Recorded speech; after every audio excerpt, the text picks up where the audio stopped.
Hi everyone, welcome to September 18th lecture, Business Modeling for Competitive Advantage. Why don't we start out with any questions you have from what we did last time? Any carryovers from last time? I'm getting a couple of emails with questions on the homework. Is Mira here? Mira, there she is. You're the Mira who asked the question, right? Okay. I was thinking for a while when she wasn't here, well, I answered her question, now she doesn't have to come. It's great. No, she's been here every lecture, and she just asked for a clarification on one of the problems. And then I did get a couple of other emails that I haven't had a chance to open. They must have come in the last half of the day.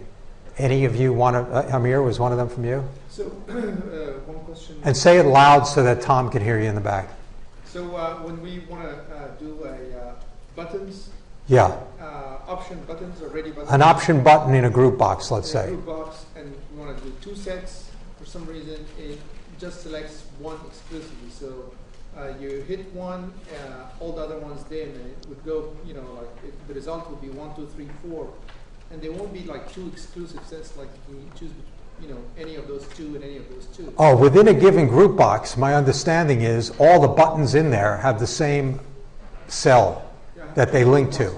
You have two group boxes, and it's not working. It's treating them like they're all together. Yes. Is that right? Okay, I'm not an expert on that. I can try it, so at least we can identify the problem. And when we have a comment, Hormoz might have an answer. I'm not sure if I have the answer, but I experienced the same problem, and I think what I was doing was once I created a group box and added those two radio buttons or option buttons. Right. I tried to copy them over into the new group box, and I saw that behavior.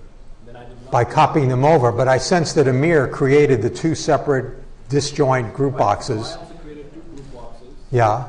In the first one, I dragged the two option buttons, and then from that group box 1, I copied just Control C, and I copied it into the second group box. Yeah. I saw That would scare me. That would be potential for error, but I don't sense that. I pulled down 4 different. Yeah, Amir kind of did these disjointly. So let's have a shot at it.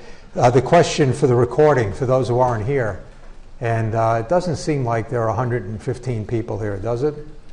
Snehar, where's Snehar? I saw Snehar come in. So I was going to ask Snehar if she could just have a count sometime during, just for curiosity, I want to get a feel for how many are here.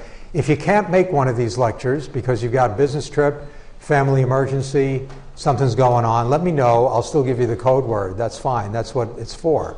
That's half of what it's for. The other half is for those people who would like to revisit parts of the lecture, and because they didn't quite get what I had said, and that's fine too. So, okay, so we were going to open up Excel, and we're going to try to have, the question was, what happens if you have two separate group boxes? Do they behave with the option buttons inside of them, the behavior that Amir's reporting, and some others have also seconded the motion, basically, is that it seems to be treating the 4 option buttons as one, as opposed to separating them into 2 different group boxes. And I said that I'd never tried it, but it doesn't mean that I haven't encountered it, but that's because I haven't tried it. So let's try it. So we go to the developer tool, and we insert a group box to start out. And I'm going to insert this group box, and what I'm going to do is drop in one option button, okay, and there's no need to really rename it. And then I'm going to drop in another option box, another option button, drop that in, and we'll just call it 1 and 2. Now for this one, let me create a link cell by going to the format control. Do we have the right lighting here, by the way, behind me? Is it good? Okay. And let's make the cell that we're watching this stuff with right over here so we can see it, B2. Okay, so I'm saying okay. Now if it's behaving as we hope it does, when I click here on the first one, I get a 1. When I click here on the second one, I get a 2.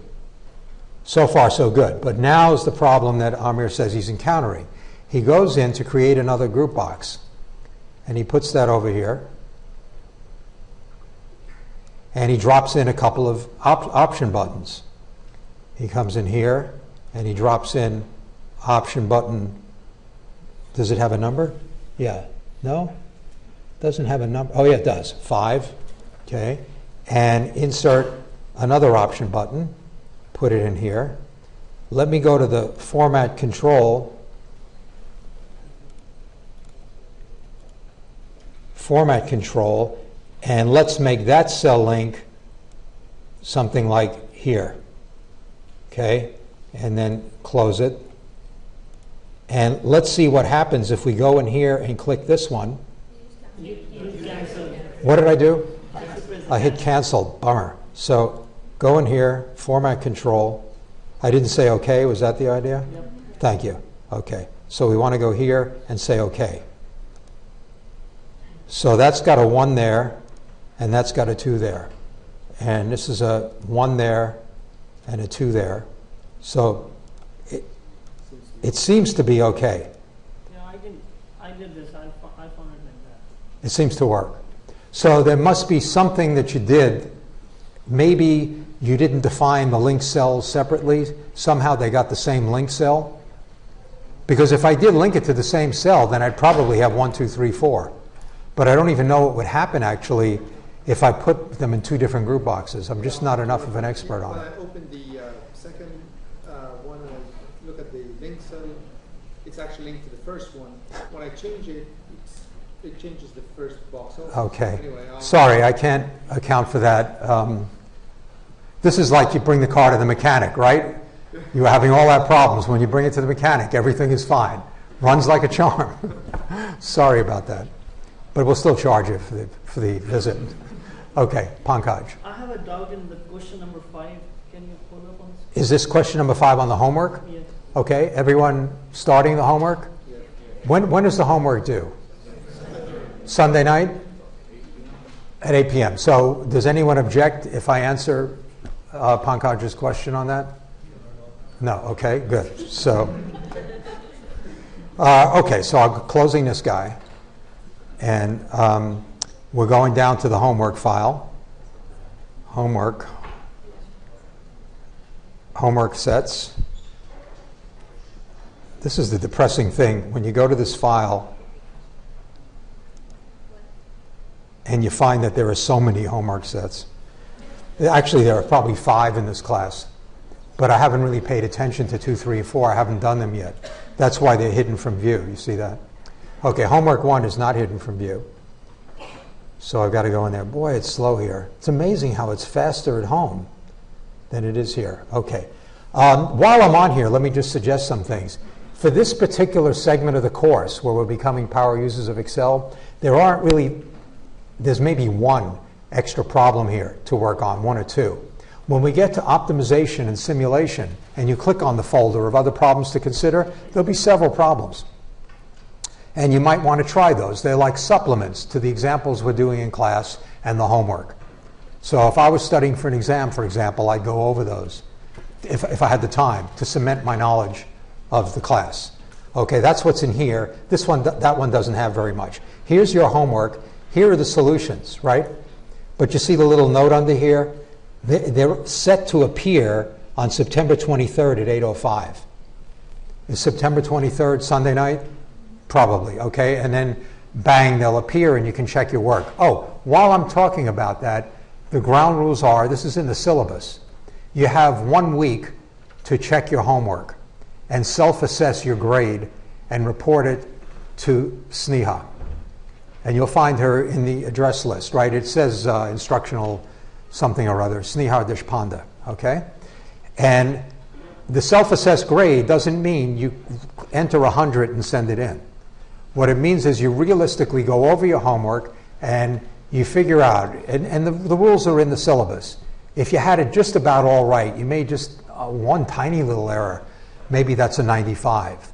If you made a couple errors, but you had it mostly pretty right, 90, and so on, down to 70, you had several significant errors, okay? You know what a 70 is worth compared to a 90 or a 95. Then that's your grade. If you didn't do it, it's a 0. Okay, so if Sneha doesn't hear from you a week from Sunday on the 30th, it gets recorded as a 0. Fair enough? So, I mean, do something. And then submit your self-assessed grade. And I think I told you why I do this. 1 is, with a class this big, with 5 problems per assignment, with 5 assignments for the semester, with 3 exams. The grading thing just becomes this unimaginable thing unless you're going to have short answer fill in the blank. Short answer, sorry, multiple choice, which doesn't work for a class like this, does it? I don't think you'd want to be asked things that were just multiple choice. So in order to make that work, I take some of the burden off the instructional assistants. They can serve as auditors of your grades. But the real benefit, I think, I must admit I was motivated by that. But as I thought about it, the real benefit is you get to go over the homework for sure. You've got to assess what you got wrong and what you didn't get right. And if you didn't get it right and you don't agree with the answers that are coming up here, you're going to try to find out why. What did I do wrong, right? So it's a learning experience for you, above and beyond just doing the homework and then, okay, whatever grade I get. So I think so far I've tried it, I guess last semester might have been the first time or the one before that. Seems to be okay. Occasionally they're necessary to make some adjustments to the grades. People are a little optimistic. Every once in a while a grade gets bumped up. You were too harsh on yourself. Okay. So anyway, that's the homework thing. And here's the Dropbox to put it in. You're familiar with that. I'm not even sure. Does the Dropbox appear right now? Probably does. Does it appear? Good. Okay, it should. But, you know, and if you want to get it dropped in now, that's fine. Great, do it. Okay, so you asked me to open up the homework, and I'm going to save it to the desktop, and then open it. Oh, I got to save it. Okay, and we're talking about number 5. Give me a chance to get oriented here. I don't actually keep all of the, you know, it's funny. Some students come in, catch me in the hall, or come into the office and assume that I'm just as locked into a problem as they are and have been for the last 2 days. So on number 5, when you use the VLOOKUP table, et cetera, huh? What? What problem? Were there 5 problems? I have no idea. Okay, so I've got to re-engage myself. So give me a second. So here we're saying number 5. Okay, now the number of, so the processing rate. We did one in class last week, if you remember, where we talked about the cost, I think. Didn't we do this in class? That the cost of the lava is a function of how big the wall is.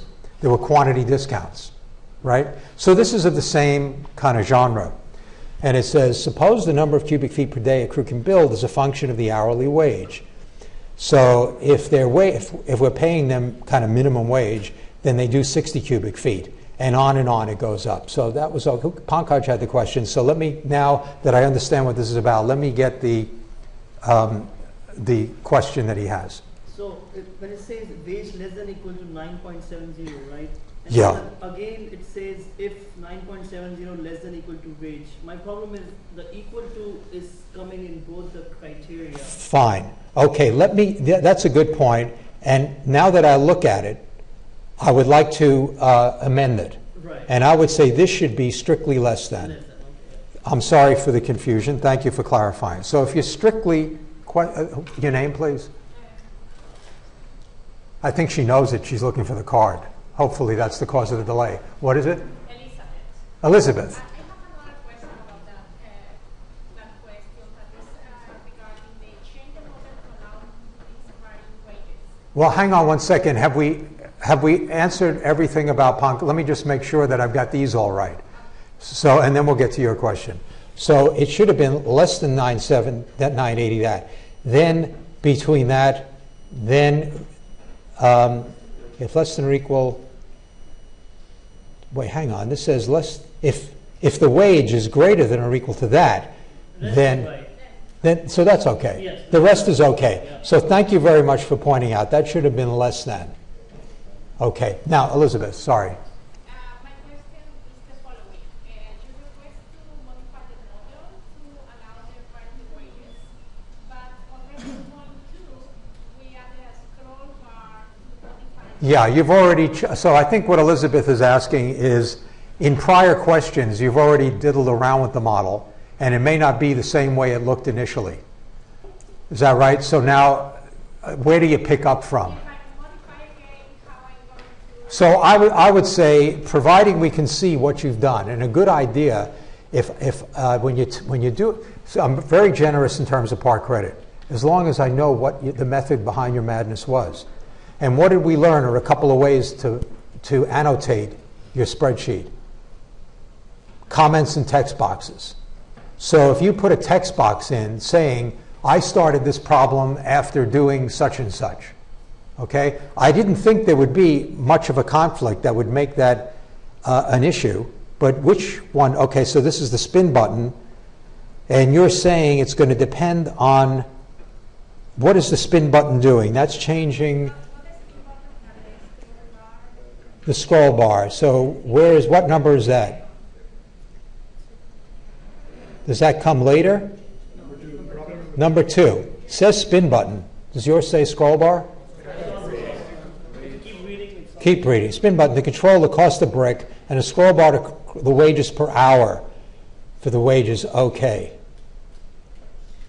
So let's say you set up the scroll bar and you've got the wages per hour. So you're changing what's in this cell. And what you're saying is now you're going to override that by answering number 5. Is that right? Yes. Okay, but you'll know what you did when you're grading it. And the grader, or the auditor, can tell, oh, I see what's going on. I see the scroll bar. I see what the format's control cell is. I see what he or she was doing. It's all good. So what I would do is I set this to be whatever the last question is, to be number 5. Oh, sorry. Actually, it's the processing rate, isn't it? So maybe help me understand this. Isn't number 5 addressed at changing the processing rate? Isn't this? So I'm going to be changing this rate here, right? Yeah, so whatever you want to put the wages in, that's good that you have the scroll bar. So the two would combine, actually. I'm not sure I see the dependence. So maybe the increments are different. For number 2, the increments are in 0.5. Okay. And in number 5 is per 0.1 or something like that. Well, that's okay. You see, I think what will happen is the scroll bar, if I put a scroll bar and say the increments are 0.05, let's say, is that what they were? What were the increments here? It doesn't actually say it's 0.5. It doesn't really say, right? So it's whatever you had it. Look, Actually says in number a scroll bar to control the wages per hour for the ranges and increments shown above. So it's 0.5. Okay, so it's increments of 50 cents. Okay? So if I do that, that's going to control this. So I'm either going to have 10, 10, 50, 11, or whatever it is. Now, does that mean that I can't override it and put in a given number? I don't know. I think I could. So you could have the scroll bar that when I use the scroll bar drives that to be wherever you want to be. But I don't know what will happen is you're saying if I enter another formula in here. Should we try it? Let's do it so we don't get confused. I think the problem is in question number 5, the increments are 0.1 and not 0.5. Right. That overrides the previous increments in question 1 and 2. Right. And the question is, can I put, if I have a, let me put it this way. If I have a scroll bar here that controls this in increments of 50 cents, can I then put a number in that's to the nearest penny, like $10.13? Can I do that? If I can, then it's a non-issue. If I can't, because of the scroll bar, then, as Elizabeth raises, it's an issue. Elliot, let me try it, okay? And then you can add in to this. So what I'm saying is, if we go in here and we insert, help me with the scroll bar. Is it on my glasses on? Is that the scroll bar? Okay. So I want the scroll bar here. Okay. And the format control is the cell that I'm changing. Minimum value. Oh, I wasn't clicking on the right cell, right? So let's start over. I have to be clicking in here, right? Is that right? Click in there. Then set the format control and go from, let's say, what does this thing say I should go from? $9 to $11? I don't really remember. 9 to 11 in increments of 50 cents? Okay. And there we go. Okay, so here's the scroll bar. If I click this, what did I forget to do? The cell link. Oh, so that is the cell link. I thought you had to be clicking it. So the cell link is this one, right? Did I do that right? Okay. What's that? You have to talk a lot louder because I can't hear. Oh, you can't do 50 cents in this one, but we said there's a dodge around it, right? The dodge around that was to create a pseudo cell that you can then change into the increments you want. Okay, so to get around this, let's go from $8 to $12 in increments of $1. Okay? Thank you for catching that. Am I good now? Have I got the right cell? B5, good. Okay. So here's my scroll bar, and every time I click, I go up by $1. Is that right? Now, the question, if I understood what Elizabeth is saying, is, oh, now if I go in here to try to modify it and tie it to what I'm going to do down for question 5, can I do that? Okay, so the question is, can I enter $9.27, or am I bound by the scroll bar? I can enter it. Let's see if the scroll bar still works. Yeah, it jumps to the next increment. Yes, the point is that how we want increments of 0.5, we need to have a single cell as to suggested in the exercise. So there are, the output is the scroll bar, for example, goes to another cell, and then in the wages, you have that number divided. So you have a formula. It's supposed to be 50-cent increments. Just because it's a Yeah, I know, but I was just shortcutting that. You would have to insert that as well. The issue before the House was, once I've done that, and I'm referring to another cell, and now I've got the scroll bar working on that, can I override that by what's in number 5? And it appears that you can. What am I missing? As a general Would question, would you know if you did number 1 if you completely undid it? If you write a new formula and you're now going for... But there's no formula in B5. I'm talking about the incremental change. If you're showing now that your scroll bar is a 0.01 incremental change rather than a 50-cent change, then you just undid the work you did for number 1. scroll bar still works, though. I mean, it still works. If the point is the scroll bar, then yeah, I mean, if you don't care to see the actual... It works. The idea is to design a scroll bar so that if you go over the scroll bar, did it work in increments of whatever you're supposed to do, 50 cents. 1 second, Anna. Then, when you go to number 5, does that work? Can you modify the model and put a formula in there? Trust me, we'll be able to grade it. You will know the difference. I will know the difference. Anna. I was just going to say, I put number 5 on a separate sheet, so Yeah. I don't have to worry about it. That's another thing. Some people put it on a separate... How about that? Put it on a separate sheet. Very good idea. Okay. Let's see. Note. Put this problem on a separate sheet.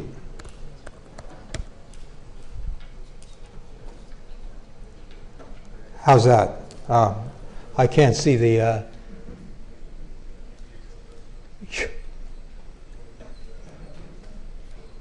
Okay? Is that all right?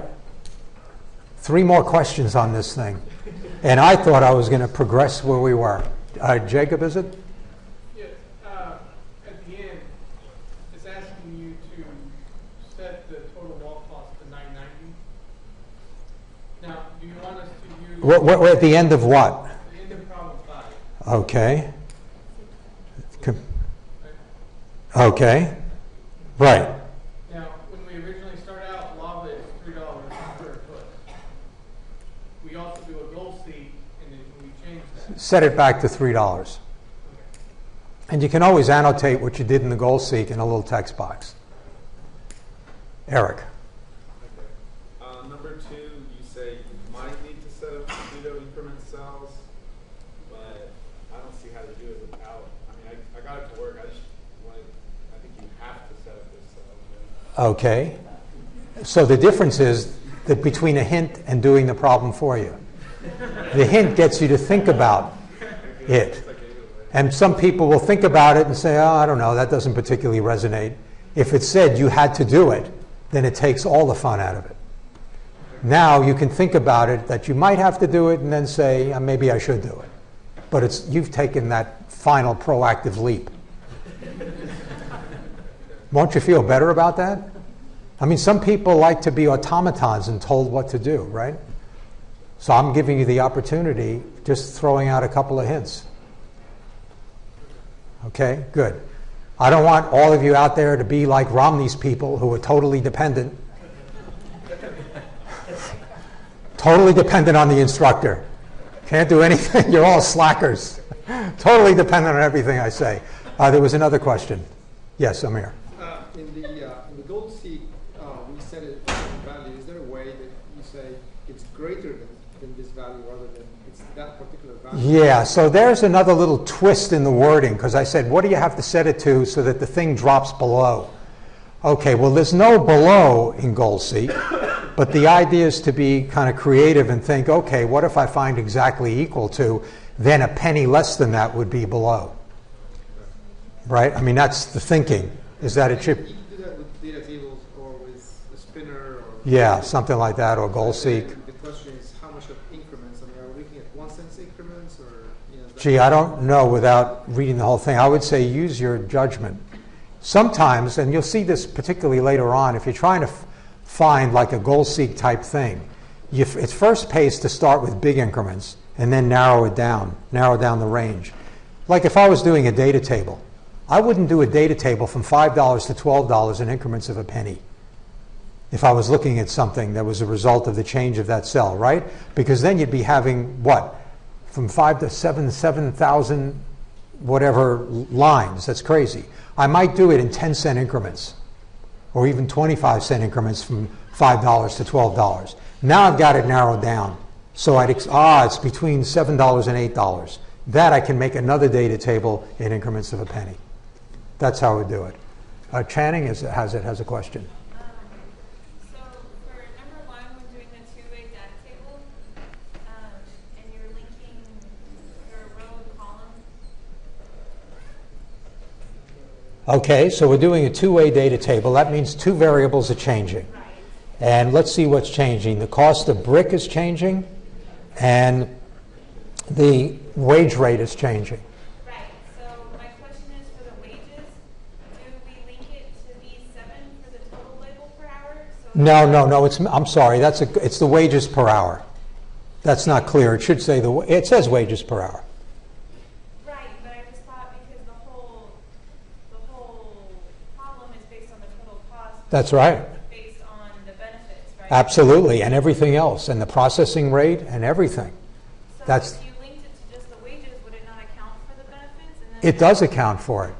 if it's just at the wages per hour box, not the total labor box. Yeah, if I was going to do the two-way data table here, right? Let me go over to the side here. I'd have one column here which had, let's say, the cost of brick. I'd have a row across here which were the changing wages. The way Excel works is it's going to take every combination of cost of brick and wages per hour, plug it into the spreadsheet, and get the bottom line of whatever it is you're looking for. In this case, what are we looking for? The total cost of the brick wall. So you see, when I go to this column here, which had the wages, the second value for the wages per hour, it's plugging that into the spreadsheet and everything that implies. The benefits applied to it, the processing rate, everything. Even if number 5 had already been answered and the processing rate was a function of the wages per hour, everything is cranked in and evaluated. Okay. What am I missing? But I can tell by your face I'm missing. Well, I don't believe you, basically. For the record, I've been called worse. I'll talk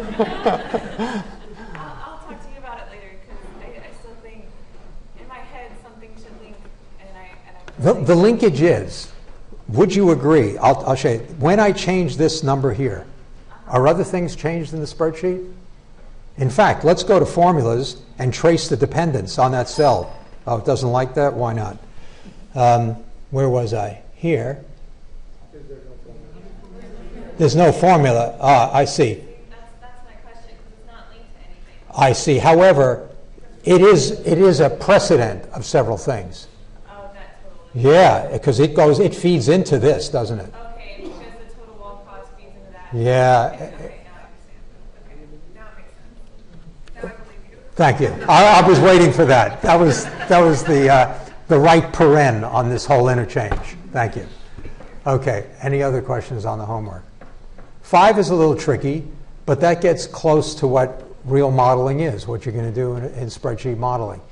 Okay, so 5 is really where the fun is in terms of building a model of a business situation. Okay, so we're done with the homework? Yeah, Ayanna. Is it normal to be 10 cents off when you're preparing your answers for the two in number 5? Explain a little more so I understand what you mean. Is it normal for goal seek and your daily table to be like 10 cents off? 10 cents off what? In the answer, so 990 versus 989.90. Oh yeah, no, that's probably okay. Sure. Okay. I mean, if you're doing goal seek, it's not going to get exactly to the penny. And if you're doing data table, you're doing a different. Yeah, the goal seek and the data table won't be exactly right, but you'll certainly be able to say this the same answer, basically. Okay. Anything else? You sure? Sold. What's you can go home. Part 3 of class 2. No, this is good. I mean, that's the whole point. And I want you to ask questions about the homework. I don't mind giving out these hints and so forth because I want you to learn the stuff. I mean, that's the only way you do it. And did you have a question? No, I thought you did. I just was wondering if you're going to save that and reload it. That's a good idea, but I need Sneha to remind me. So I'm going to save this. Were there any other hints you wanted me to put in here? Or things? I think I covered most of it. Okay, so I'm going to save that. It was on the desktop. Then I'm going to close it. And when I get home, I'll put it out there again. Thanks. Good idea. For those who haven't started the homework yet, right? Yeah. It's okay. There was nothing that said you had to get a jump start. It was just recommended. Okay. Okay, so we're done with that. So where were we last time? Now, if you don't remember, or you had this feeling driving to campus today, where were we? What am I supposed to know for this class? One of the things that's happening each day is Sneha is summarizing the key points. And if you go, so I forget also, so let's go to the discussions. I haven't seen any other discussions here. This is the kind of thing you might, like, it's possible Mira would have said, has anyone figured out how to do number 5? Or Elizabeth would have said, I'm having trouble understanding how we can double dip on the use of that cell that had the wage rate. That would be a fair point for discussion, and then Sneha or I will lob in, or one of you guys lob in. Say what you did. That's the whole point of the discussion and the threads and everything. Meanwhile, the class summaries are down here, and if Sneha has done it, she has. Which one do I click on? I don't have my glasses on. Is it the top one? So I click on that.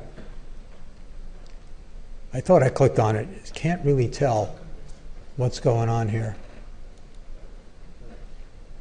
Okay, and there should be an attachment somewhere. Here's the attachment, summary for 9/11. It's a PDF. I open that up.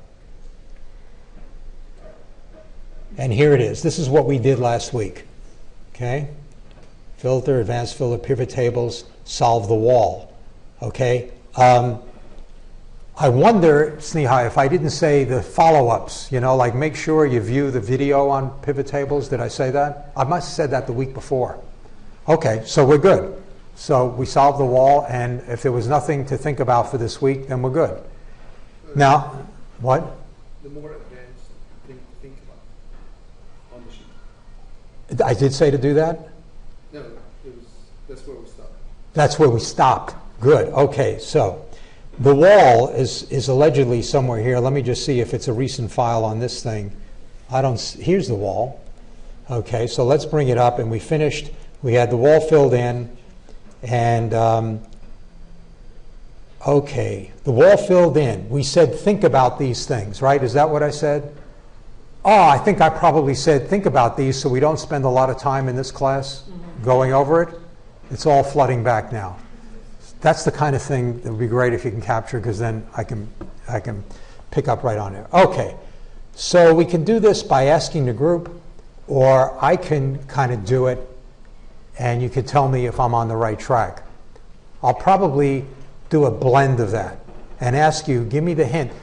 Okay, when you do these When you get assignments out of a textbook, or when you look at the Excel features, what happens? You're taught a topic, and then someone asks you a question on that topic. And it's pretty obvious what to do because you just read that topic. So the answer has to be using that topic, right? So if I gave you a lecture on goal seek, and then I gave you a problem and said, find the value of such and such that makes something else such and such, you know it's goal seek. The difference is when you transition to real life and you're out of the classroom and not in the textbook, is things are asked kind of out of context. No one's telling you what to do. At best, Eric, they might say you might consider. But here, in this case, it's not telling you what to do. There's probably more than one way to do it. The most important thing to me here is how would you attack the problem? Okay, so here's the first question. How does the cost of both walls change? We already finished till 7. We did it? Till 7. We did the first 6. Thank you. I do appreciate that because I was telling, we did the first 6. We did the first 7. We did 7 too? We did 7 too. Okay, not as bad as a year ago when I lectured, I'm not kidding you, for an hour and a half. And as I started the second half and I launched into it again, I said to myself, this sounds familiar. Did I not cover this last week? And they all went, yeah. It was the identical lecture for an hour and a half. So thank you for saving us that. Okay, so we already did 7. Oh, man. Add and apply range names. We did that too. Excellent. We probably did chapter 18 in the book. We're done. The third exam is tomorrow. We're out of here. I love it. Okay. So, where did we stop, Amir? There could be a future for you as an instructional assistant here. I rushed through the 8th one. Okay. So let's see how you add and apply range names. And there are 2 things there. There's adding range names and there's applying them. Let me show you the difference, which I did show you already, but just this is where it comes to life. Okay. Here is the cost of lava and the cost of brick. I can't really use cost per cubic foot because if I do that, the range cost per cubic foot is going to be both of those, not one at a time. And I do need to get my hands on each cell individually, right, in the model and developing the model. I need to have separately the cost of lava and the cost of brick. So I can click here, and let me ask the group this. Someone who's not an expert in range names. Cost of lava. If I hit enter, will that work? I'm seeing, who thinks yes? I saw your head nod. Okay, Channing does. No one else? You think so? No, You cannot have spaces or special characters. If you try to do it, it just won't work. It doesn't like it. It's not going to let you do it. Okay? So what your choice is, I mean, you got many choices. You can call it wage rate, even though it's in the lava box. You can do whatever you want. What I'm saying is typically people do 2 things. They use underscores, like they say cost underscore of underscore lava. That's pretty clear. And then they hit enter. Or they don't like to bother with the underscores. They say cost and then use a capital letter every time you start a new word. That's also pretty readable. I often go with just the caps, leading caps. But you can do it either way. Now what else do I have to do to make sure that range name sticks? Got to hit enter. If you don't hit enter and just click off it, it never took. So that's one thing you can do. Here's another thing you can do is I could give range names to all 4 of these guys. So I highlight height, width, length, volume, and I know it's these values, and when I click on create from selection, Excel is going to say, do you want to take it from what's on the left? Okay, just to show you what can be done, if my finger's on the control key and I have hours per day, I can do that as well. Anything which has just a single cell with the title on the left, like these 2 guys. Okay, a discontiguous, is it non-contiguous set of cells, I can apply the same type of thing where I'm going to take the range name from the column on the left. All right, that's going to work. Now, what about wages per hour? There are spaces. Not a problem. When you define from a selection, when you give a range name from a selection, it'll put in the underscores where there are spaces. So I can define all of those at once. Watch, I go to formulas. I create from selection. It's prompting me, do you want the names from the left column, which are already typed in there? I say, okay, this is hours per day with underscore. You see it? This is height. This is width. This is length. What about this? What's this going to be? Height and volume. It's going to be volume. The name is volume. What's the formula going to be?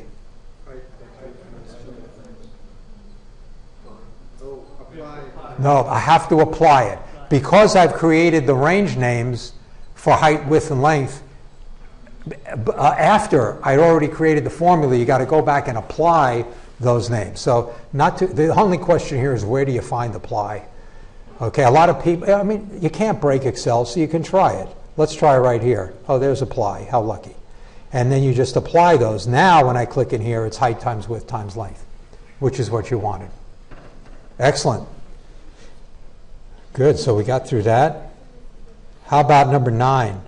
What cells go into making up the total cost of a brick wall? So here's the total cost of a brick wall. It's right here. And I want to know what cells go into it. Nikita, how do I do that? Okay, on which tab? In the formulas tab. Okay, and trace precedents. Now, if I click once, I go up one level. But I might want to see what else is going on in there, right? I can click again, and it goes up again. And then I can click again, and it takes it further, until finally I'm done. Okay, so you might want to click many times to get the full picture of what goes into making up the cost of a brick wall. Fair enough? Okay.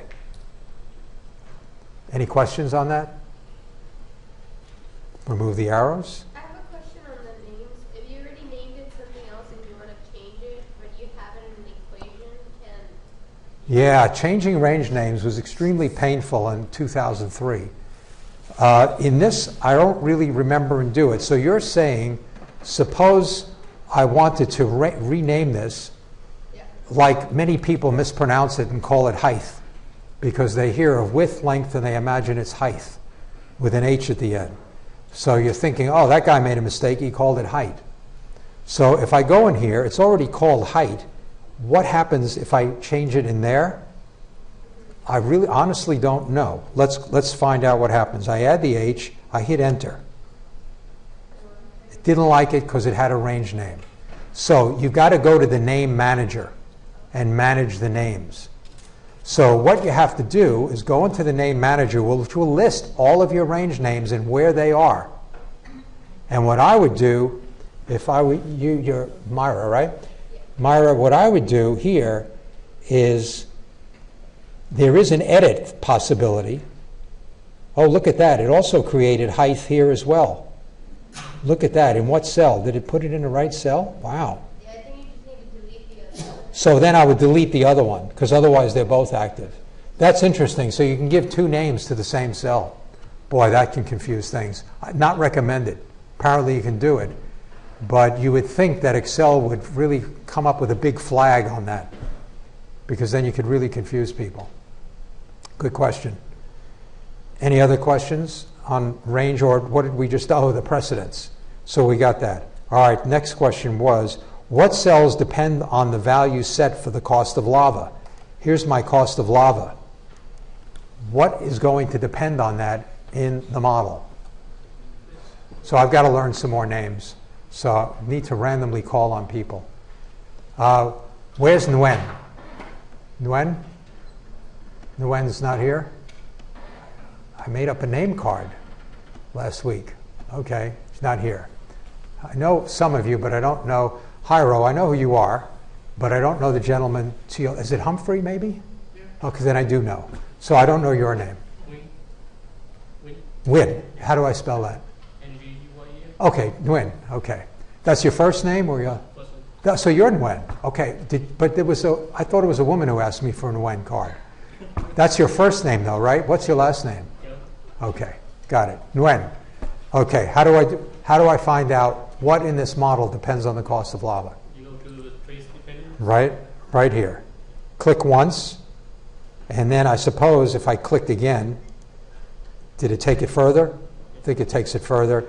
And again, something on another spreadsheet. Did you see that come up? This cell, somehow, this cell must be in another spreadsheet. That's the indication that there's a further thing. In other words, if I change the cost of lava, I'll not only change these things on this spreadsheet, but I'm going to change something on another spreadsheet. Let's point to that right here, double click, and it's in the answer sheet. Okay, there's another sheet here called answers. And it's there in cell, what does it say, J58. Click OK. Where's J58? Right here, look at that. You see J58? What I did was make a reference back to the other sheet, to that cost of the lava wall. Therefore, the lava cost in the first sheet drives all the way through and around. Now, this is very valuable. If you're about to change something in a big workbook, you might want to make sure about the impact it has throughout the whole workbook, because you don't know. Who knew that someone here was using results on the previous sheet to do other stuff? And now all of a sudden I'm mucking around with this sheet where other things may depend on this, right? So be careful when you do that, and that's why it's really good to use those trace formula deals. Very good. So we got that one. I can delete the arrows. What depends on determine if the most expensive wall is greater than $1,000. Okay, so what I want to do is now, does it pay for me to put this critical number 1,000 in the sheet, or just use it inside whatever I'm going to do to figure this out? I think it pays to create another cell, because as soon as I create this to say indicate whether or not the wall cost more than $1,000, someone's saying I really meant 900. And if you've hard coded it in whatever formula you've got to go back into the formula. Not an ideal thing. So let's say I'm going to call that critical value for, and what is this? The cost of what kind of wall? Was it lava? I don't remember. What did the question say? Lava. Okay, and that critical value was 1,000. And I wanted to know, what I wanted to do is right here, put yes or no, whether or not the cost for the lava wall was whatever it was. It's interesting. I've somehow lost my hours here. Oh, I'm sorry. I'll fix that up. But do you notice what happened here? I lost my hours. You see what happened? It says total hours, just 3 hours. Somehow I lost the multiplication. So it's this times the number of hours in a day, and I want to F4 that, right? Because I want to copy that across, like here. Okay, and I want that format to be right here. Okay, now I can go back to this question. It says, determine if the most expensive wall is greater than 1,000. So critical value for wall expense is 1,000. Now here I want to put yes or no in here, depending on. So remind me your name. I almost know it. Nimisha. Right. Nimisha. What would I put in here? Okay. Now how would I do that? We use max function, maybe within if. Okay. In fact, you're exactly right. What you do is you would start with an if function, and the maximum, perfect. This shows you how you can combine if, max, and, or all in one. Okay, so if max of these two walls is greater than the critical value. That's why you see why I made it a cell. If I put the number 1,000 here, which I've done in the past, that's really bad practice. 1,000. Then what do I want? Wrong cell. So, sorry, equals if the max of these two costs is greater than this number, then what do I want to do? Let's say yes or no. So what do I put in? No, I want yes or no to appear in there. Yes. I have to have double quotes. If I just put in yes here, Excel is going to think YES is the name of a variable, like a range name. And it isn't defined, so I'm going to get in trouble. So I need the double quotes, quotation mark, and I put yes. Otherwise, what do I want to put in? No. Now, what I would do, it depends on how much time and effort you want to put into developing your spreadsheets. But one thing to consider here is that there could be a mistake, like somehow, particularly if you're dealing with group boxes, like you thought you designed the group box in one way, and you may say, okay, if the number's 1, do one thing. Otherwise, do the other, because I only had 2 buttons.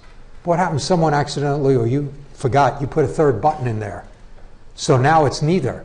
So if you want to, as we say, wear a belt and suspenders, you could try to capture if there's an error. Okay? Now in this case, you either are or you aren't.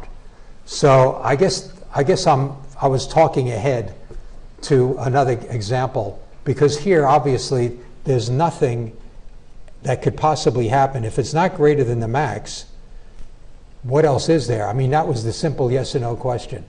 So the jury will ignore that comment, because I was actually speaking out of turn. I was thinking about another case where you're testing on a group box, and sometimes you have an if, like if it's a 1 or a 2, but you might want to say, okay, if it's not a 1, assume it's a 2, but rather say, is it a 2? And if it's not that, then say error, so that you indicate there's some error. Quote, error, unquote, or quote, there's something wrong with this problem, unquote, so that that's what appears. Okay, that was a mistake to bring that up for this one. So that's what I want. I need to close. Oh, now this very often happens when you leave the final parenthesis off. Very often Excel will suggest one. It didn't suggest one in this case, but it put me in the right place. Okay, it has to be by the max. Have to put it in the right place. When it's inside, I think it doesn't recommend. When it's like the parentheses. It doesn't, yeah, if it's at the end. Okay, that's where I needed it, right there. And typically you can tell when you're closing, when you have multiple ifs and multiple things in there, match the parentheses up in color. They come in pairs. So you'll see this one here around the max. What color are those? Green. And they're black around the outside, right? They're always black around the outside, and then they go with different colors on the inside. And that kind of helps you. If you don't see the black paren at the end, you know you've got something wrong. Okay. Doesn't mean the reverse isn't true. Doesn't mean just because you've got a black paren on the outside that you've got a right formula. Okay, so is that working? Yes, it appears to. Let's check it out. It's yes. What if the wall was only 1 foot wide? That's going to change the cost of everything. This better change to no, it does. Okay. How about the next one? Determine if either wall is greater than 1,000. Sorry, I had a question on the previous one. The cost of a brick wall is $809, right? Right. How can we say The question was determine if the most expensive wall is greater than 1,000. That's why you had to do the max. Nimisha said do the max.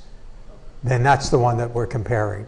So Homers, why don't you take the next one, as long as you're up. Determine if either wall is greater than 1,000. I want yes or no in here.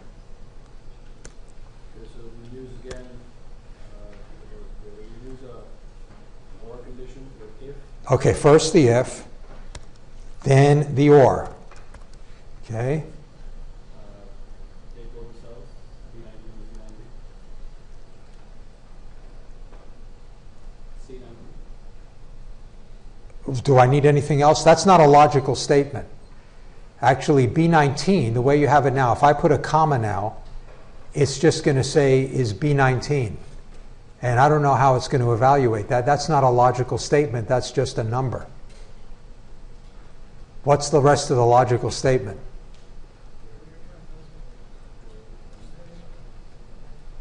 Is it greater than 1,000? You see what I'm saying? In other words, this completes, oh, sorry, I didn't want to type that in. This completes the logical statement. That bit is now, B19 greater than E21 is either true or false. B19 is B19, right? It's not a logical statement. This is a logical statement. Now I can put the comma, and now what you wanted me to do is what? C19, right? And how do I complete that logical statement? Right, exactly right. Greater than this cell right here. Okay. If either one of those are true, then I want to put in yes. Otherwise, put in no. And I apparently have another mistake. Let's see. My OR has matching. Oh, is that black? Okay. Sorry. So that's good. So here, at least one or the other is greater than 1,000. Right? And if I reduce the cost of lava to $2, the lava wall won't cost more than 1,000 either, right? Let's check it out. And it's always good to stress test your spreadsheets so that for simple cases it does what you think it should do. Okay? Set that back. And the last question is, who's going to tackle that? I'd like to see a hand up. Determine if both walls are greater than 1,000. Did I see a hand in the back? You can never trust those people in the back row. They're so wrapped up in their email that the guy has no clue that I'm looking at him and asking him. Yes, in the back. What's that? Oh, I could have changed that. What you're saying is I could have said if and, because we need both. And I'd have to say this cell greater than this, and that's one logical statement, and this cell greater than the critical value. I'm sorry, my typing is terrible. Greater than this, right? If both of those are true, then, okay, this time I'm going to go with a 1 and a 0 because I can't bother typing the rest, okay? So here it's not coming out 1. Why? Because both of them aren't greater. How would I stress test this? So make sure it's right. I'd raise the cost of brick to $3, and then surely both of them should be greater than 1,000. Yes, this is a 1. So that's how it works. Excellent. Okay, we did all of those. Now here are some to think about. I'm not going to work these out, but you know, it's one thing to do toy problems, but then it's another to begin to think about how this translates into a real life application, or what you would do if you're really doing spreadsheet design for a real life problem that counts. Okay, and this is to get you to think about that for a minute. We're not going to develop the whole thing, but I'd just like you to think about what you would have to do. Assume that the wall is now built in 2 stages that are a year apart. Okay, so I'm going to start the wall now, and I'm going to sell it to the homeowner at the end of the 2nd year for $1,500. If it's lava, I get $1,150 if it's brick. And what's going to happen is I'm going to purchase half the material of the lava, let's say, in year 1, and for lava or brick, and the other half in year 2. And what's happening is there's inflation rate of both the material, we're expecting the commodity to go up, and also the labor rate. Although I haven't gotten a raise in at least 4 years. That's, the state's having trouble. I'm almost tempted to say, but if you wrote a nice note to Latha Ramshan, maybe you could help. But I think I told you the problem I got into when it was evaluation time, and I told the class, and I said, please fill out the evaluation. Of course, if you have negative things to say, don't bother filling it out. And 3 students went up to the department chairman and said, he told us not to say anything negative. So you can all say, he told me to write a letter to the dean. I'm just kidding. Okay. So here, so there's inflation rate maybe on the material, maybe a different inflation rate on the wages. And what you want to know is what's the net present value and internal rate of return of the whole project. Same question if you can do it over 3 years. How do you begin to think about making changes to the spreadsheet? Because you can use this model. Basically, extend it. All models are wrong, some are useful. So this one doesn't handle that more complicated problem, but it's useful. We can extend it. Shall I tell you what I would do, and then you can see if it's in line with your thinking? Or do you think you all have it? You have it, okay? No, okay. So Rakesh will tell us what he has. Go ahead. Well, I guess we can break it up into obviously 2 stages. We can write 2 different conditions. Well, when you say write 2 different conditions, what do you mean? Well, I mean, define some 2 stages. So you're, could be whatever condition we want us to use for those 2 stages. Well, there's no condition. This is a project over 2 years. I think you're onto the right track intuitively. Maybe semantically you're not saying exactly what you mean. You'd set the spreadsheet up and to have year 1. Where did I type that? Because it's not where I wanted it. Okay, let me undo that. You'd set the spreadsheet up to have year 1, and oh man, typing is pathetic. Year 2, okay, and then you could have cost of the material here, cost of the labor, total cost. In here, what would you put in? Half the cost in the first year. You'd have half the volume times the $3 cost, right? And that would go in here. Then what would go in here would be whatever was in here times 1 plus the inflation rate for the material. Same kind of thing here for the cost of labor that I would put here. And then you'd have total cost. Then you'd also have the revenue down here and when you received it. Let's say the revenue is at the end of year 2. Now you would have to have some kind of net present value calculation that would point to all of the cash flows. Is that right? Okay, so that's what you would do. Now there are functions within Excel that do net present value calculations. One is called NPV. And if you put in NPV, you just put in where the cash flows are, and it calculates the net present value. You have to also tell it what the interest rate is that you're using as a discount factor. Pankaj, you had a question? Well, I was just wondering, the inflation rate and all, is this we are assuming something? Yeah, you would have that as input. That would be input. Exactly right. Nikita. I have a question which is not directly related, but it was just something I had in mind. Suppose you have 2 or 3 columns of data, and the 4th column will be something which relates, a formula which relates to these 3 columns. So you calculate that, and you have a column of figures, which are basically formulas. So if you want to erase the first 3 columns and just keep the absolute values of that column, how do you do that? Okay, so the question that Nikita's asking is, suppose I have 3 columns of data and I have stuff entered in here. I'll just highlight it so that you can just see fantasize that there's data in here. And she says then there's a 4th column that's a calculated value based on these 3. So she's calculated these. Let's say it's the product of these 3 in each row. Is the product, the product, the product. Good. So now she's got these, but she wants to erase all of these. But of course, if you erase all of these, then you're kind of screwed with these because they'll be ill-defined. You're going to get pound something. But before she does the erasing, suppose she highlighted all of this and did a copy. Okay, you copied them, and now you can paste in the values, just the values, and forget the formula. The formula was the product of these 3. But I could, when you right-click to paste, you have the options, and one of them is just the values. And that's what you would do, and then you could delete all of these. Okay, that's how that works. Good question. Okay. I wonder why the guys in the back who are working on their email and other courses nonstop, why they bother coming. Are they just here for the secret word? But then why come here and drive here? I'm not sure I get it. Okay. So we did all of these. So that's something to think about. That's something you could do. You can flesh this out to be a bona fide financial model. And we'll have examples later on where you have multi-year projects and you'll calculate the NPV. So what was the function we used to get the net present value? Okay, and it's Alejandro.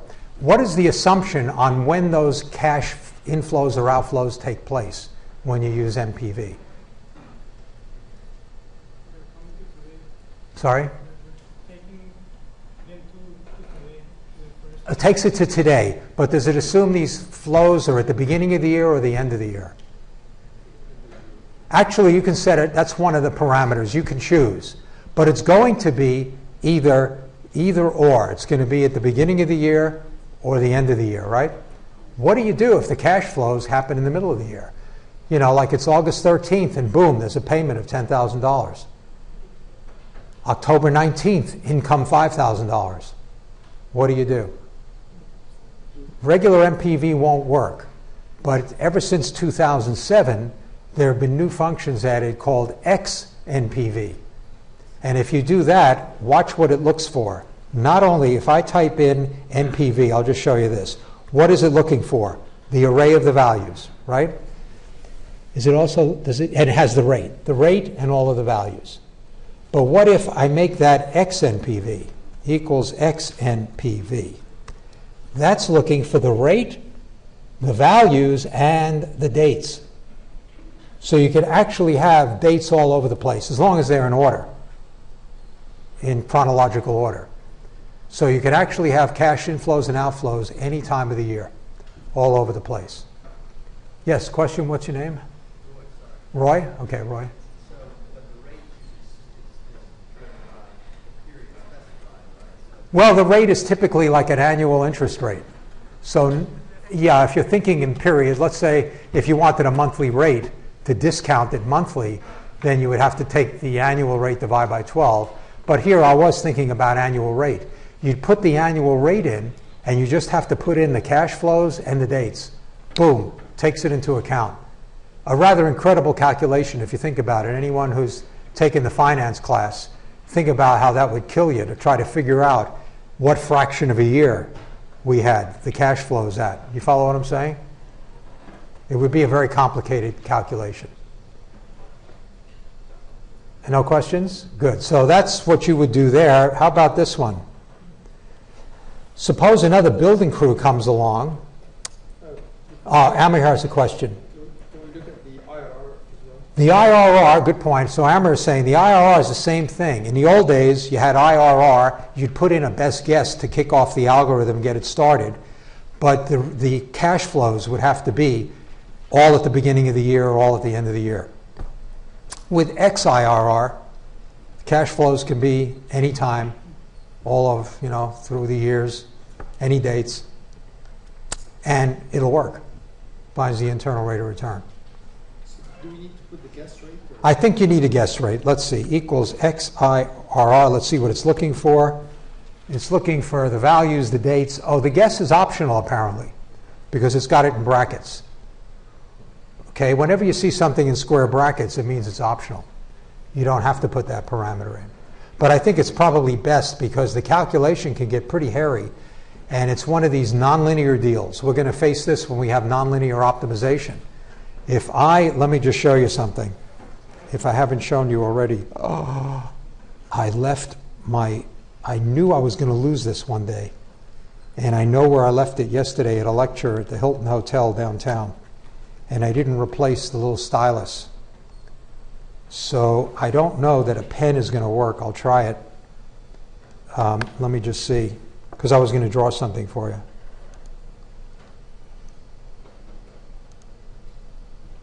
Oh, I'm in the middle of a function. It doesn't like that. I don't know that this is going to let me do it. No, it has to be that. Okay, it's doing it with my finger. Okay? When you have a function that's like that, and you're trying to find, let's say, the maximum, well, we can all see that that would be along the x-axis right over here, right, roughly? But a lot depends on if you start the search, the way these algorithms work. If I start the search over here, okay, it's going to say, oh, that puts me over here. Which way should I go? So it tries to go a little to the left and a little to the right. Which is better to increase it? A little to the right. So that puts me up here, and then here, and then here. Finally, when it gets up here, it says basically the derivative is 0. Those of you who have had calculus know that the maximum, the derivative has to be 0. That's great. So now I found the maximum takes place right over here. What's the problem? How do I get off that hump to get over to this territory where the real optimal solution is? So the algorithm got hung up and stuck over here. It didn't give me the global maximum, it gave me a local maximum in this area. You follow what I'm saying? Feedback? Yes. Okay, good. Because I can't, I think I've told you. I don't know what to make of it. Okay, so here, to get the global maximum is a bit of an issue. Because this thing of calculating the internal rate of return is a very nonlinear calculation, and it's particularly beastly if you've got these strange dates that these cash flows are coming in on, it's best to put it in the right neighborhood. Who asked me about, do you need that? Do you need to give it a guess? Was it you? Okay, Amr asked, do you need to give it a guess? So if I don't give it a guess and it happens to start out over here, I may end up with a calculation that's not correct, or just get stuffed. Whereas over here, if I give it a reasonable guess, it starts in the right region and it does its thing. So in general, it's good to do that. Okay, so where are we? Back to here. If I wanted to erase that, I could, but I won't, because we're done with it. Okay, so here, we were on to this problem right here. So now we've got these are just problems to let your understanding of where we're going with the class, that it's not as simple as just this toy problem. So another building crew becomes available. They charge more. Their rate's more than $10 an hour. But they build at a faster rate. So some other things involved. There are some constraints on the number of hours each crew can work. The base crew plus this new crew that came along. What's the best mix of crews that can build a wall within a specified amount of time at minimal cost? That's on a scale of 1 to 10, who thinks that's like at the easy end, 1 to 3? 4 to 6, 7 to 10. Okay, this is where we're going as soon as we finish this Excel users type stuff, to be able to solve problems like this. In another 2 weeks' time, this will be in the 1 to 3 category. Okay, you'll be able to solve problems like that. So that's good. Sorry? How? In another 3 weeks' time, you'll be able to solve this. No, okay, so what we're going to do is we're going to figure out how to model that kind of thing in a spreadsheet. So we'll have a spreadsheet model. It won't be that radically different from spreadsheets like the wall as a spreadsheet model. But then Excel has some built-in powers that we're going to draw on that solve the problem like that. And so the question was, would there be any use of data tables? Probably what will happen is you could solve it maybe with data tables, because there are only a couple of variables here and you could have a two-way table. But that would become what I would call the brute force method of solving it, where you basically, and just think about another way. If I built this model, I could try every single possible mix of crews. Let's have 10 of these and 2 of these, 9 of these and 3 of these, 8, and you could keep going. So it won't be using data tables. It'll be just cutting right to the chase, homing right in on the answer. Not even goal seek. See, goal seek is only good for finding one unknown. Here we have a couple of unknowns. How many of each crew to engage, and what, maybe what wall to put them on. Maybe their productivity rates on the 2 different kinds of walls is different. You see what I mean? So first you have to hire the crews, then you got to assign them to do either lava or brick, and you've got constraints on how much time you have to have them all together, and maybe some limitations. Union regulations, they have to do at least a minimum amount on each wall. All kinds of constraints. And you want to do the whole thing at minimum cost.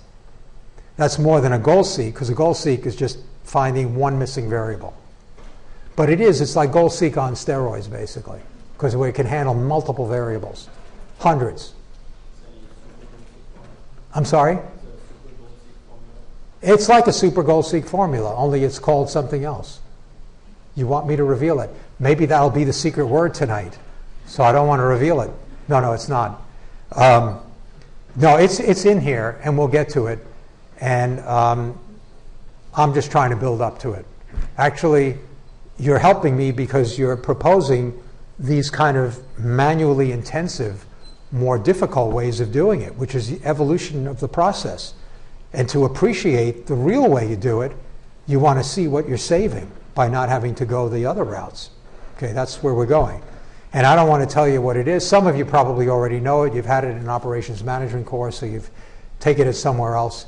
Typically, those people are going, when I ask the question, and I want everyone to try things like data tables and do things, some smartass is going to have the right answer, and that's the same person who tells the punchline just before the end of a joke. So I'm hoping that if you are among the people that know the trick to do it in Excel, when we do our first optimization problem, and I'm trying to get 100 people to sweat and toil over it by trying things like trial and error and data table so that they will appreciate the true way to do it, you won't fly out with your answer saying, well, this is what the answer is, because you know how to do it. Okay? Thank you. I appreciate your cooperation, and you know who you are. I don't yet, but I know they would reveal themselves by coming up with the answer. Okay. So you get the appreciation of that. So we'll be doing that in just 2 weeks. Easy. Maybe even next week. Okay. The last point. Suppose we don't know the cost of lava or brick. How could that be? Remember the deal where we're building a wall over a 2-year time period? Do you know the price of oil over the next month? No. So there's going to be some uncertainty. Let's say even if it's a 1-year problem, but we're going to start building the wall in 3 months. What's the price of lava going to be per cubic foot in 3 months? I don't know. Probably around $3. But that's the same thing as saying what's the price of any commodity. It changes. Now what we might have some information is a reasonable range. What's the price of crude oil? Someone? Anyone? Today? 95? Closed around 95 today? Anyone? Yes, okay. Who's the person who knew that? Thank you. Inaki. What's it going to be a month from now? He doesn't know for sure. But if I said, which is more likely, 20 or 95? Okay, you have some range. A month from now, it's pretty likely to be between 90 and 100. Maybe a small chance it could even be outside that. So what we're going to do in the last third of the course is deal with situations where there's risk and uncertainty. And we're going to have to use probability distributions to describe the values of the data. So that we'll be able to come up, even though, let's say, the wage rate, we're not certain, because they're contemplating a strike. We might have to bring in non-union labor or whatever it is. We don't know the cost of the commodity. The benefits rate is being negotiated right now. So when we build the wall, it's going to be either 23% or 17% or who knows. All of these things can be unknown, but known to some degree, having a probability distribution on them. How do they all combine to come up with the cost of the wall? And what it's all going to translate to is a probability distribution on the cost of the wall, which is what we want. So I could say, what's the probability the wall is going to cost more than $1,010? Because I might want to know that if I'm setting the contract with the customer today. And I'm going to get hosed if there's a big chance it's going to cost me more than $1,010 if I'm selling it without sufficient margin. You see where I'm going with that? That's where we go in the last third of the course. Okay? That was good. Oh, almost at a break. So let's just see what's next. And what's next is as follows. So here are the answers to all of those on how to do them. That's fine. You can go over those at your leisure. Here's a database of walls that have been built over the last couple of years, starting in 2002, going through 2007. And some of them are brick, some of them are lava. How many walls are there? There are 1,000 walls. That's what's in our database. For each wall, I have its dimensions, therefore its volume, and I have what it cost to do, and I've got the location and who the contractor was, either Acme or Ace. From that, we want to ask a whole bunch of questions, otherwise known as queries on the data. Queries on the database. Okay? So, looking at that, find all the walls that cost more than $1,000. How about the guy at the very end in the back with the dark striped shirt? Sorry? What were we looking for? I'll tell you, honestly, I'm sorry to just, spank you publicly in class here, but I give my best performance when I know I'm engaged with the people. So even if you're not listening, and everybody does in and out listening, at least go bobblehead. So I'll think you're listening. But when I see 3 people in the back totally engaged and wrapped in their PCs, it's like, who am I talking to? So I find it really distracting. So if you need to do your own stuff, that's great. That's great. The door's right there. You can work outside, and then we're both happy. Okay. So rather than carry us through the break, there are a bunch of problems I'd like you to look through as you come out of the break, so we can quickly kind of run through them. But these are the things that we've done with filtering and pivot tables. And just think about how you would answer these questions with respect to the database. After the break, we'll quickly go through those. And then we can finally move on to something else. Okay? So I'm going to stop part 1 now. And I'll see you in 15 minutes. So that's probably around 22.